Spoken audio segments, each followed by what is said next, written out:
नमस्कार विद्यार्थियों, आज हम घनानंद कवि के पद संख्या 5 और 6 की व्याख्या करेंगे। पूर्व में हमने पढ़ा था कि किस प्रकार घनानंद ने अपने प्रेम का निवेदन सुजान से किया था, जो कि मोहम्मद शाह रंगीले बादशाह के यहाँ पर नर्तकी थी, और कैसे उन्होंने उस प्रणय निवेदन को निष्ठुरता से अस्वीकार कर दिया, जिसकी पीड़ा को वो झेल नहीं पाए घनानंद जी, और वृंदावन आकर आज जीवन कृष्ण के प्रेम में ही अपने जीवन को समर्पित कर देते हैं। इसी क्रम में हमने बहुत सारे पद भी पढ़े। ये जो अभी वाला पद है, पद संख्या 5, इसके अंतर्गत कवि ने ऐसी नायिका का चित्रण किया है जो संयोग और वियोग की परिस्थितियों की तुलना कर रही है। मतलब तुलना करिए, जो चीज़ें संयोग में अच्छी लगती है वो सारी बातें, वो परिस्थितियाँ वियोग में बुरी लगती है। और किस प्रकार वो कहती है कि मेरे को संयोग में मैंने ऐसा क्या काम किया कि जिसकी वजह से मुझे आज वियोग भी देखना पड़ रहा है। नायिका कह पहली लाइन पंक्ति, तब तो छवि पीवत जीवत है। नायिका कहती है कि तब तो उस समय छवि सौंदर्य पीवत जीवत है, कि मेरी जो आँखें थी संयोग के समय, मिलन के समय मेरे प्रिय के सौंदर्य को पीवत यानी उसका पान करके ही मेरी आंखें निरंतर जीवित रहती थी। कहने का मतलब है कि मेरी आंखें निरंतर केवल उनके सौंदर्य को ही निहारती रहती है। अब सोचन लोचन जात जरे। अब तो वो पुरानी बातें, वियोग अवस्था में वो पुरानी बातें सोच कर, उनकी चिंता कर के, कि कभी ऐसा भी समय था जब मैंने अपने प्रिय के सौंदर्य का रसपान किया था, अर्थात मेरा प्रिय सदैव मेरी आँखों के सम्मुख रहता था। आज उन सुखद परिस्थितियों को याद करते करते लोचन जात जरे, मेरे नेत्र जल रहे हैं। कहने का मतलब है अब मुझे प्रिय के सौंदर्य की अनुभूति भीतर तो हो रही है, लेकिन मेरी आँखें, मेरे नेत्र उन्हें प्रत्यक्ष सामने नहीं देख पाते हैं। कहने का मतलब था कि मिलन के समय में तुम्हारा यानी प्रिय का रूप ही नायिका के आनंद का कारण था।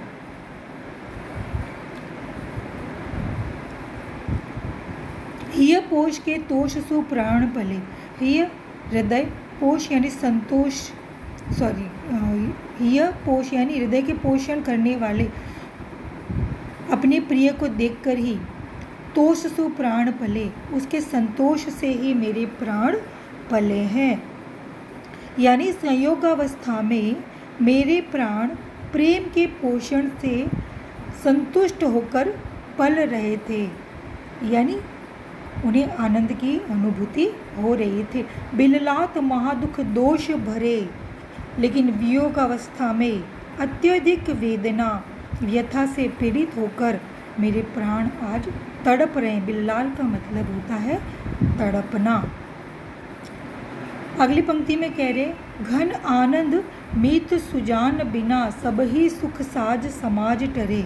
घनानंद कवि कह रहे हैं कि घन आनंद यानी आनंद की वर्षा करने वाले ये मेघ, और घनानंद कृष्ण के संदर्भ में भी है कि हे कृष्ण, मीत मित्र, सुजान बिन सब, तुम्हारे बिना सभी प्रकार के सुख साज, सुखों के जो साज सज्जा, समाज मतलब संग्रह थे, वो सब मुझसे दूर हो गए हैं। कहने का मतलब है कि सभी प्रकार के सुख विद्यमान तो है, किंतु मुझे उसकी कोई अनुभूति या प्रतीति नहीं होती। तो ऐसा लगता है कि सभी प्रकार के सुख और सज्जा सब मुझसे दूर हो गए हैं, क्योंकि ये मनोवैज्ञानिक सत्य है कि विरह के अंतर्गत जो बातें संयोग में अच्छी लगती थी, वो सब बातें, वो सारी परिस्थितियाँ, वो सारी स्मृति उसमें चुभती है, बुरी लगती है। तब हार पहाड़ से लागत है, अब आनी के बीच पहाड़। अरे तब मिलन की अवस्था में तो गले में पड़े हुए हार भी पहाड़ जैसे लगते थे, यानी सूक्ष्म पदार्थ की भी बुरा लगता था, अब इतनी दूरी आ गई है कि जैसे बीच में पहाड़ों की जैसी दूरी आ गई है कि बड़े बड़े पहाड़ हम दोनों के बीच में आ पड़े हैं। एक तरफ या एक तरफ मैं हूँ और दूसरी तरफ मेरे प्रिय है, मेरे नायक है, मेरे पति है, जिनसे मिलने के लिए मुझे पहाड़ों की दूरी भी तय करनी होगी। इसमें विरह काल का असह्य बताया गया है। मुहावरों का सुंदर प्रयोग किया गया, जैसे हार पहाड़ से है, उपमा अलंकार है, यमक है जैसे घनानंद के अंदर, सवैया छंद है इसके अंदर। भाषा तो ब्रज भाषा चल ही रही है। अगला हम पंक्ति लेते हैं, पद लेते हैं, पद क्रम संख्या 6। भय अति निठुर मिटाई पहचानी डारी। इस अवतरण में विरहणी नायिका एक लोकोक्ति का सहारा लेकर अपने प्रिय, अपने नायक को अपनी ओर आकर्षित करने का, अपनी ओर लुभाने का प्रयास कर रही है। पंक्ति में कहती है नायिका, भय अति निठुर, कि हे प्रियतम, तुम तो निष्ठुर हो गए हो, अत्यंत कठोर हो गए हो, और मिटाए पहचानी डाली, अब तो तुमने मेरी पहचान को भी मिटा डाला, मतलब भुला दिया।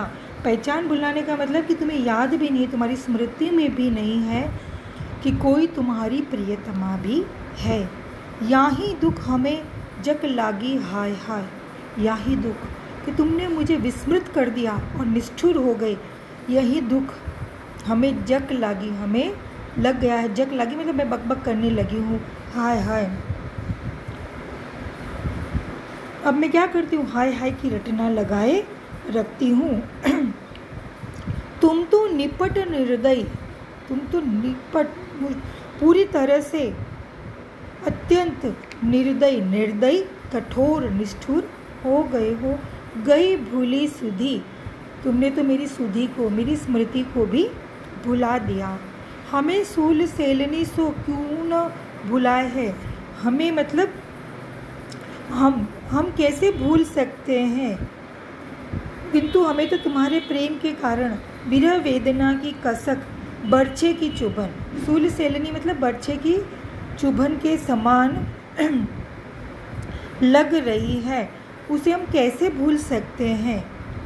यानी तुम तो भूल गए, लेकिन तुम्हारी जो विरह वेदना है वो कांटों की तरह, बर्छे की तरह हमारे भीतर धंस गई है। अब उसकी वेदना, उसकी पीड़ा, उसके दर्द को तो हमें अनुभव करना ही होगा।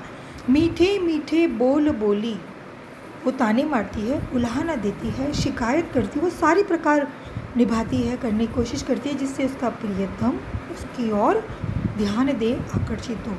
मीठे मीठे बोल बोली, हे प्रिय, तुमने तो पहले मीठे मीठे बोल बोले, ठगी पहले तो तब जब तुम मेरे साथ थे तो मुझे ठग लिया। अब जिए जारत कहाँ तो कौन न्याय, अब तुम मेरे जिए को, मेरे मन को जारत जला रहे हो, कौन धो न्याय, ये कौन सा न्याय है। ये ऐसा होता है कि जो पहले मीठी मीठी बात करके तुमने मुझे ठग लिया, और अब जब मैं पूरी तरह से तुम्हारी ओर आकर्षित हो गई, अपनी शुद्ध बुद्ध होकर समर्पित हो गई, तो तुम मेरे जिए को जलाते हुए मुझे विस्मृत कर दिया।